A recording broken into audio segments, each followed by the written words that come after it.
Welcome back. अगर आप मेरे पहले वीडियो के स्टोरी को देखकर यहाँ पे आए हैं, मतलब मैंने डिस्क्रिप्शन में जो लिंक दिया था उसको देखकर यहाँ पे आए हैं, मतलब आप राइट स्पॉट पे हैं। लेकिन अगर आप सोच रहे हैं कि कौन सा वीडियो, कौन सा डिस्क्रिप्शन, क्या बात कर रहा है ये लौंडा, कुछ समझ नहीं आ रहा है, तो मैंने होम अलोन पार्ट 1 के बारे में भी रिव्यू किया है और उसके बारे में स्टोरी भी बताया है। तो वो मेरे जो वीडियो का लिंक है वो मैंने डिस्क्रिप्शन अंदर दिया हुआ है। तो जब ये वीडियो ख़त्म हो जाए तो वहाँ पे चले जाओ, डिस्क्रिप्शन बॉक्स ओपन करो और लिंक को क्लिक करके वो वाला भी वीडियो देखो भाई। हाँ, आप भी बता रहे हैं, मैं फिर बार बार ये बताएगा नहीं। तो अगर आप यहाँ पे आ चुके हो, मतलब आप home alone 2 lost in New York के बारे में सुनना चाहते हो, तो आप सही जगह पे आए हो। और आज मैं यहाँ पे लॉस्ट इन न्यूयॉर्क के बारे में बात करूँगा।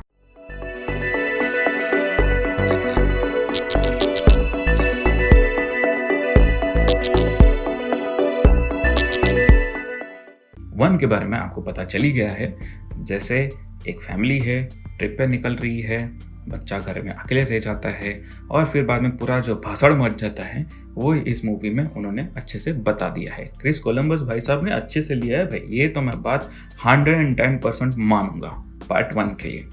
पार्ट 2 का भी बेसिस एग्जैक्ट सेम है, इसलिए मैं कहूँगा पार्ट 2 पार्ट 1 के बाद ही देखना क्या जरूरी है।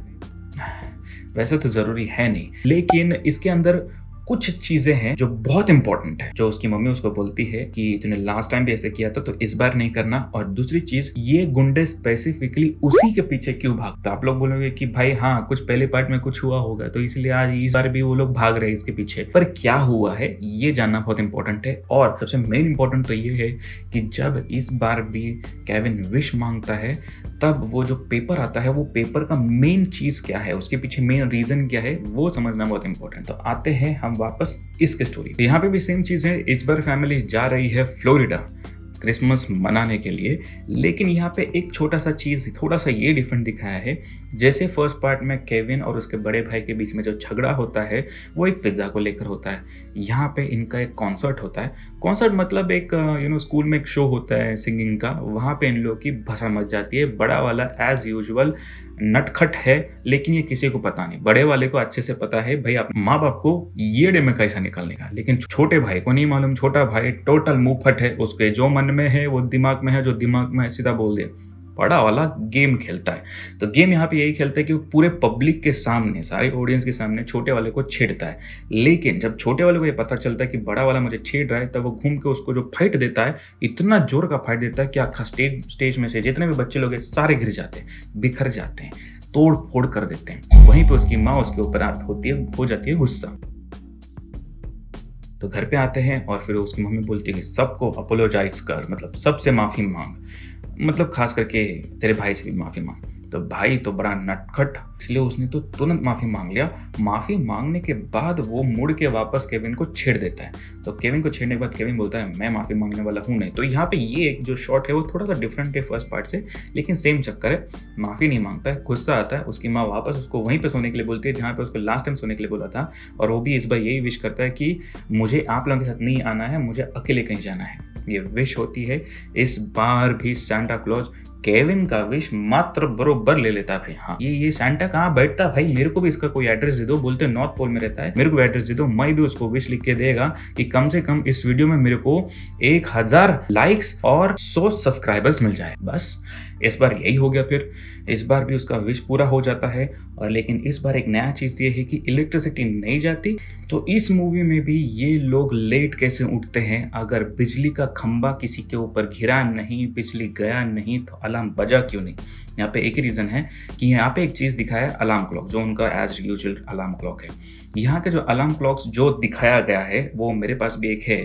तो उसका चक्कर ऐसा है कि जब तक वो प्लग्ड है, अगर आपने कोई भी अलार्म उसके अंदर सेट किया हुआ है उस हिसाब से बराबर बजेगा। लेकिन मगर किंतु परंतु द मोमेंट आप उसका प्लग निकालोगे और वापस से प्लग लगाओगे तो टोटल सेटिंग रीसेट हो जाती है। मतलब जो नॉर्मल टाइम भी होता है वो भी ऑफ हो जाता है और अलार्म जो है सारे नल हो जाते हैं, मतलब चले जाते हैं। यही चीज़ तो यहाँ पे होता ये है कि उसके पापा स्लॉट के, मतलब एक एक्सटेंडर रहता है जहाँ पे 3 प्लग लगाए हुए हैं, तो मेन पिन निकालने के चक्कर में वो पूरा पिन निकाल के, प्लग निकाल के वो पूरा प्लग वापस लगा देते हैं जो अलार्म का है वो।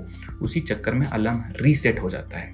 इसके वजह से ये सुबह उठ नहीं पाते। यहाँ पे इसके पास एक वॉइस रिकॉर्डर है जिसका नाम है टॉक बॉय। तो इस बार वो ये काम कर रहा है कि जो कुछ भी बात कर रहा है वो वॉइस रिकॉर्डर के अंदर रिकॉर्ड कर रहा है। इसी के बीच वो अपने अंकल फ्रैंक जो बाथरूम में नहा रहे थे वो उनका आवाज़ भी यहाँ पे इस मूवी में रिकॉर्ड करता है। और टीवी पे एक चीज़ देखते रहते हैं कि डोनाल्ड ट्रंप भाई साहब का जो होटल प्लाजा उस टाइम पे जो उसका था उसका भी ऐड हो रहा है। मतलब इस मूवी में भाई डोनाल्ड ट्रंप ने एडवर्टाइजमेंट भी कर दिया है। एक पेपर उड़ते उड़ते आता है जिसके ऊपर कि जो 2 गुंडे हैरी और मार्व इस बार वापस जेल से भाग चुके हैं, क्योंकि जिस जेल में थे वो जेल में दंगा हो गया इसलिए वो भाग गए, ऐसे दिखाया गया है। अब होता यहाँ पे ऐसे है कि सुबह सब लोग उठ जाते हैं लेकिन इस बार भी वापस लेट, मतलब ये इनकी प्रथा बन गई है। तो इस बार होता क्या है कि केविन घर पे अकेले नहीं रहता है, केविन भी बराबर से उठता है।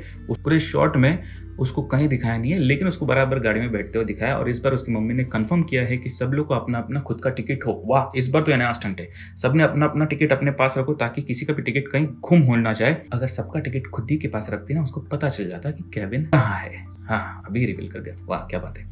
लेकिन ठीक है, जो टेप रिकॉर्डर केविन के पास है अभी उस टेप रिकॉर्डर में चाहिए बैटरी। और होता ऐसा है कि एयरपोर्ट पहुँचते पहुँचते केविन को चाहिए नया बैटरी।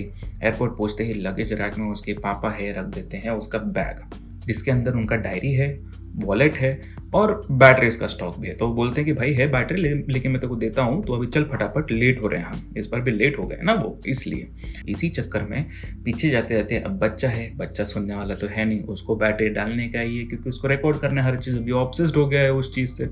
तो वो चलते चलते बैग में से बैटरी निकालते निकालते उसके घर वाले भागते भागते आगे निकल जाते हैं। लेकिन वो गलत फ्लाइट कैसे पकड़ता है यहाँ पे, ये बहुत अच्छा डायरेक्टर है। मैं कहूँगा कि उसने ये बहुत अच्छे शॉट्स पकड़े हुए हैं, मतलब connect to connect, dot to dot connect किया उसने। ऐसा कोई चीज़ नहीं कि एकदम आउट ऑफ द ब्लू दिखा दिया। तो यहाँ पे उसने यही दिखाया कि एयरपोर्ट में एक बंदा है जिसने उसके डैड के जैसा ही जैकेट पहना हुआ है। जब ये लोग भागते रहती है इसकी फैमिली तो थोड़े आगे चले जाते हैं। ये बैटरी डालने के चक्कर में थोड़ा पीछे रह जाता है, जैसे बैटरी डाल देता है वैसे भागम दौड़ी स्टार्ट कर देता है। लेकिन तब तक न्यूयॉर्क फ्लाइट का भी अनाउंसमेंट हो जाता है। तो न्यूयॉर्क फ्लाइट के लिए वही सेम बंदा भागते निकलता है जो उसके डैड के जैसे कोट पहन के इस एयरपोर्ट में आ टपका है। और ये तो इत्तेफाक है ना, ये तो होगा ही होगा, क्यों नहीं होगा। एक जैकेट तुम अकेले थोड़ी ना पहनेंगे, ऐसे बहुत सारे लोगों के पास होता है जैकेट, और ये डायरेक्टर ने बराबर से पकड़ लिया। बस इसी चक्कर में केविन उसको अपना पापा समझ के उसके पीछे भागता है। यहाँ पे उसकी फैमिली चली गई और भागते भागते वो जाकर टकराता है एयर हॉस्टेस के साथ जो टिकट चेकर होती है। और वहाँ पे सारे टिकट उड़ जाते हैं और उड़ के नीचे गिर जाते हैं, जो मिक्स हो जाती हैं। तो वो बोलता है मेरा टिकट यहीं पे था, क्योंकि अगर वो टिकट देख लेते तो उसको समझ में आता कि ये फ्लाइट गलत है, तेरे को दूसरे फ्लाइट में जाना है। तो फ्लोरिडा ये फ्लाइट न्यूयॉर्क को जा रही है, लेकिन यहाँ पे उसको कुछ पता नहीं। और वो बोलता है कि मेरे पापा जस्ट अंदर गए अभी, तो मैं उनका लड़का हूँ। तो वो अंदर लेके जाती है और कंफर्म कराती है कि यही पापा है, पर वो पीठ के पीछे से ही कंफर्म करती है, फेस टू फेस नहीं आते। वो बोलता है हाँ यही मेरा बापू है भाई, अपने को इस फ्लाइट पकड़ने का है। तो बोलते चलो ठीक है फिर बैठ जाओ। इसी हिसाब से ये भाई साहब पहुंच जाते हैं न्यूयॉर्क सिटी आ गए। और यहीं पे हो जाता है इनका मेन कांड, होम अलोन लेकिन लॉस्ट इन न्यूयॉर्क। अब न्यूयॉर्क में करूँ क्या, लेकिन उसने होटल प्लाजा टीवी में देख रहा था तो उसके दिमाग में ऐसा होता है कि मैं होटल प्लाजा में जाकर रहूँगा। और उसको ये भी पता चल गया है कि बैग में उसके पापा का वॉलेट है, मतलब उसके पास क्रेडिट कार्ड है। भाई सब कुछ ऑनलाइन हो गया। तो अभी आप सोचो 1990 में क्रेडिट कार्ड तभी भी थे, तभी लोग उसके ऊपर, जिनके पास क्रेडिट कार्ड है वो थोड़े एकदम हाई क्लास बोले जाते थे। लेकिन उसके बाप है अभी हाई क्लास, क्योंकि वो प्लाजा होटल में रहेगा, मतलब बिल तो अच्छा खासा आएगा। पहुंच जाता है, होटल पहुंचने के बाद वो कैसे ना कैसे रूम बुक कर देता है। वहाँ के लोगों को शक जरूर आता है कि भाई ये लड़का अकेले यहाँ पे होटल में आया, लेकिन वो लोग उस शक को दूर करने के चक्कर में उसकी भी बैंड बजा देते हैं। अभी इसी बीच केविन की मुलाकात होती है 2 लोगों से। एक लेडी है जो मैंने बोला था पिजन लेडी, ब्रेंडा फ्रेकर, वो इसके अंदर पिजन लेडी का काम करती है। उससे मुलाकात हो जाती है उसकी सेंट्रल पार्क में। जब उसकी मुलाकात होती है तो ब्रेंडा फ्रेकर का सेम पर्सनालिटी दिखाया गया है जैसे मार्ले का दिखाया था पार्ट 1 के अंदर। मतलब थोड़ा डर लगता है। और दूसरी चीज़ उसकी मुलाकात होती है इस मूवी के मेन थोड़े कंसेप्ट से, डंकन्स टॉय चेस्ट जो है, जो बच्चों के लिए खिलौने वाला दुकान है, जो खिलौने वाला दुकान नहीं तो क्रिसमस का डेकोरेशन ज़्यादा दिखता है इस मूवी के अंदर। यहाँ पे जो टॉय स्टोर के मालिक है वो केविन को बताते हैं बात करने, क्योंकि केविन को टॉय स्टोर जाने का रहता है, उसको कुछ खिलौने खरीदने रहते हैं। तो जब वो जाता है टॉय स्टोर जाने के बाद मालिक के साथ होती है मुलाकात होने के बाद मालिक उसको बताता है कि डोनेशंस बॉक्स में जाएंगी और ये एक जाएगा अपने अस्पताल, चिल्ड्रंस केयर अस्पताल में जाएगी। तो हम लोग वहाँ पे डोनेट करेंगे। तो केविन बोलता है ये लो $20 आप डाल दो उसके अंदर मेरे नाम पे। इसी खुशी में जो डंकन्स टॉय चेस्ट का मालिक है उसको 2 टर्टल डव दे देता है, बोल के कि ये 2 टर्टल डव है as a symbol of friendship. एक ऐसे दोस्त को दो जो आपको बहुत खासम खास दोस्त हो, और एक अपने पास रखो ताकि आपकी फ्रेंडशिप कभी नहीं टूटेगी। बस यहाँ से टॉय लेकर वो निकलते हैं भाई साहब बाहर निकलने के बाद उसकी मुलाकात होती है हैरी और मार्स से, जो पहले से जेल से छूटे हैं, और वो लोग भी न्यूयॉर्क आए हैं। जब न्यूयॉर्क आए हैं तो वो भी वहीं हैं, उनके दिमाग में भी डंकन्स टॉय चेस्ट के अंदर चोरी करने का उनका प्लान है, लेकिन उसे वो वहाँ पे पकड़ नहीं पाते हैं क्योंकि वो पब्लिक प्लेस है। केविन भाग जाता है वहाँ से। भागने के बाद होटल जाता है। होटल में पता चलता है कि होटल में पता चल गया है कि ये क्रेडिट कार्ड स्टोलन है, क्योंकि उनके मॉम डैड को जब वो फ्लोरिडा के एयरपोर्ट में पहुंच जाते हैं उनको वहाँ पे भी खबर लग जाती है। वहाँ पे पहुंचने के बाद खबर लगती है कि केविन भाई साहब तो आए ही नहीं, केविन भाई साहब गुल है। इस क्रेडिट कार्ड को सर्विलेंस के अंदर डालने के बाद हमको पता चल जाएगा कि भाई क्रेडिट कार्ड का अगर किसी ने स्वाइप किया मतलब कहाँ पे है, और ऐसे चक्कर में वो लोग स्टोलन करके इन्फॉर्मेशन डाल देते हैं। होटल वालों को पता चल गया कि ये स्टोलन है, मतलब ये लड़के ने कुछ कांड किया है, इसलिए वो होटल वाले भी उसके पीछे लग जाते हैं। इसी चक्कर में केविन वहाँ से भाग जाता है। तो केविन अभी फ़िलहाल रास्ते पे आ गया है, वो कहीं जा नहीं सकता, और उसके बैग में जितने पैसे हैं उतने में उसको सर्वाइव करना पड़ेगा। इसी चक्कर में वो जब सेंट्रल पार्क पहुँचता है, सेंट्रल पार्क में एक लेडी है जो ब्रेंडा फ्रेकर, मैंने कहा था पिजन लेडी, उससे होती है मुलाकात। वो खाना खाने की कोशिश करते रहता है एक पत्थर के पीछे, तब तक ये भाई साहब उठ के आ जाती हैं, क्योंकि एक कबूतर आ जाता है, 2 कबूतर आ जाता है, वो कुछ खाने के लिए रख देता है शायद, तो वहाँ पे थोड़े कबूतर आके खाने के लिए बैठ जाते हैं। लेकिन वहाँ पे आ जाती है ब्रेंडा भी, और ब्रेंडा आने के बाद ये डर के मारे भागने के लिए निकलता है, लेकिन इसका पैर फंसा रहता है और ब्रेंडा वो पैर निकाल देती है। इसी चक्कर में इन दोनों के बीच में हो जाती है दोस्ती हो जाने के बाद ये सेम शॉट फर्स्ट पार्ट में दिखाया हुआ है, जहाँ पे मार्ले केविन के साथ चर्च में बैठ के बात करता है। ठीक उसी तरह यहाँ पे ये लोग एक थिएटर के ऊपर, जहाँ पे ब्रेंडा ने उसका घर बना के रखा है, छोटा ऐसा पड़े हुए कहीं घर में रहती है। वो घर मतलब उसका खुद का घर नहीं, बट ऐसे ही एक स्टोर रूम है जहाँ पे वो जाकर रहती है, बेसिकली ऐसा समझ लो। वहाँ पे उनकी होती है बात, और वहाँ पे भी वो सेम काइंड ऑफ कॉन्वर्सेशन होता है, जहाँ पे केविन उसको कुछ समझाता है और वो केविन को कुछ समझाती है। तो इसी बीच उन दोनों की दोस्ती भी बढ़ जाती है। और यहाँ पे ये होता है कि केविन को ये भी पता चल गया है कि ये चोर लोग डंकन्स टॉय चेस्ट चुराने वाले हैं। तो उसके दिमाग में अभी ये बैठ गया कि मैं जो एक टॉय स्टोर जो बच्चों के वेलफेयर के लिए डोनेशंस इकट्ठे कर रही है, उनको पैसे देने के मतलब अच्छे ख्यालात हैं, तो मैं इनकी स्टोर को चोरी होने दूंगा नहीं, और मैं इन चोरों से वापस लड़ूंगा। इन सारों के बीच में जब मैंने कहा था कि केविन के पास एक डायरी मिली थी, वो उसके पापा की जो कॉन्टैक्ट डायरी, उस टाइम पे मोबाइल थे नहीं, तो सब लोग अपने कॉन्टैक्ट से डायरी में लिख के रख देते हैं। हम लोग ने भी वही कांड किया है। अभी हम लोग को तभी तो हम लोग को नंबर बायट करने पड़ते थे, नंबर बायट भी हो जाते थे। 10 डिजिट वाले फ़ोन नंबर हमें बहुत अच्छी तरह से बायट हो जाते थे। अभी तो मुझे कभी कभी तो मेरा खुद का नंबर ही पता नहीं होता है। कोई मुझे पूछेगा तेरा नंबर क्या, मैं एक ही बोलता हूँ भाई तेरा नंबर दे दे, मैं तेरे को मिस कॉल दे देता है, उसके अंदर मेरा नंबर आ गया। केविन जब वो डायरी खोल के देखता है तो उसको पता चलता है कि उसके अंदर एक रॉब मैकलिस्टर करके उसका एक चाचा है जो न्यूयॉर्क में रहता है। तो सोचता है चलो हम अंकल को जाकर विजिट दे देते हैं और उनसे मिलते हैं। मैं केविन वहाँ पे जाकर भी देखता है तो पता चलता है कि उस घर में कोई नहीं है, और यहाँ पे उनके मॉम डैड के कॉन्वर्सेशन में बताया गया है कि अंकल रॉब अगर वहाँ पे है, हम अंकल रॉब को बोल सकते हैं कि केविन को ढूंढो अगर केविन न्यूयॉर्क में है तो वो लोग बोलते हैं कि नहीं, अंकल रॉब तो है नहीं वहाँ पे, क्योंकि वो कहीं और चले गए हैं, और ये जो घर है उनका वो रेनोवेशन पे चले गया है, तो वो लोग रेनोवेट करने वाले, मतलब ये घर टोटल कबाड़ी में घिरा हुआ है। ये केविन को थोड़ा बहुत आइडिया आता है, क्योंकि जब वो जाता है बेल बजा के देखता है कोई नहीं है वहाँ पे, कुछ पता नहीं चलता है। थोड़ा एक खिड़की से देखता है तो देखता है कि सब कुछ तहस में ऐसे टूटा फूटा है, तो समझ में आ जाता है कि भाई यहाँ पे कोई नहीं रहता है करके। इनको अंदाज़ा लग जाता है कि ये लोगों का प्लान है डंकन्स टॉय चेस्ट चुराने की। तो वो सोचता था जिस रात ये लोग चोरी करने के लिए जाएंगे उसी रात मैं जाकर इन लोगों को पकड़ूंगा। तो सेम चक्कर स्टार्ट हो गया। अभी वो गुंडे और टॉय चेस्ट में पहुंच जाते हैं चोरी करने के लिए। तो ये भाई साहब पत्थर पे चिट्ठी लिखकर फेंक देते हैं कि भाई ये मैं ही फेंक रहा हूँ, अगर ये मालिक को मिल जाए तो मुझे माफ़ कर देना, अगर इंश्योरेंस है तो क्लेम कर देना, नहीं है तो बता दो पैसे दूंगा। ऐसे चिट्ठी लेकर पत्थर फेंक देता है और कांच फोड़ देता है। तभी अलार्म बज जाता है। चुराने के प्लान पे पानी फैल जाता है। तभी वही चक्कर में ये लोग भी बाहर निकलते हैं और इसके पीछे लग जाते हैं। तो इसी के पहले थोड़ा केविन जब ये सारा प्लान करते रहता है तो पहले से जाकर उसके अंकल रॉब जो घर खाली पड़ा हुआ है और जो मेंटेनेंस के अंडर है वहाँ पे जाकर सेम जैसे उसने खुद के घर में फर्स्ट पार्ट में अरेंजमेंट्स करके रखे हुए थे, वही अरेंजमेंट्स वो इस बार भी उस दूसरे घर में करके रखता है, जहाँ पे इनकी हड्डियाँ, दिमाग, घुटने और सब कुछ बदन का हर एक पुर्जा टूटने वाला है। बस मूवी में यही है धमाल। गुंडे भी उसके पीछे भागते भागते आते हैं और इसे धर लेते हैं एक पार्क में, वही सेंट्रल पार्क में जहाँ पे उसकी मुलाकात होती है ब्रेंडा फेकर से। अब यहाँ पे भी यही शॉट है कि ब्रेंडा फेकर, क्योंकि वो उसी पार्क के अंदर घूमते रहती है, मतलब वो पार्क उसका घर जैसा ही है और वो जहाँ पे रहती है वहाँ पे सिर्फ रात को सोने जाती है शायद, लेकिन उसको अपने कबूतरों से बहुत प्यार है भाई, उनको खिलाना इंपॉर्टेंट जॉब है उसके लिए। तो वो केविन को वहाँ से बचा देती है, ठीक उसी तरह जैसे मार्ले ने फर्स्ट पार्ट में उसको बचाया था उन दोनों के सर पे शॉवल मार के।